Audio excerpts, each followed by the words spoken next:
আনু আজ কি রান্না করব? সবজি কিছু নাই। কড়ি চাউল খাবে তো করি চাউল? হ্যাঁ। হাফ বাটি টক দই আর 1 বাটি বেসন, এটা ভালো করে মিক্স করে এতে অ্যাড করব জল অল্প অল্প করে। এবার অ্যাড করব জল। কড়িতে যাবে বাটি ভরে।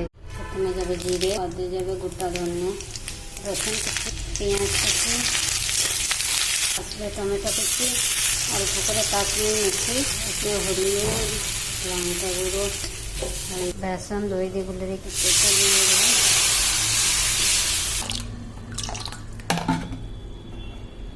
আরও হাফ বাটি জল দেবো, স্বাদ অনুসারে নুন। তখন না ফুটেছে তখন লাড়াচাড়া করে কম আঁচ করে এখন 10-15 মিনিট তাক হতে থাকবে।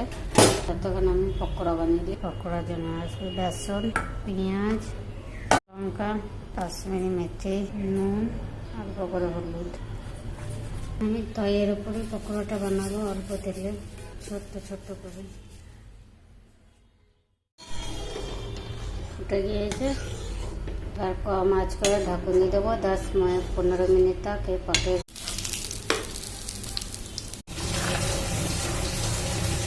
পকোড়া। পকোড়া দেওয়ার পর রেডি আমাদের কারি।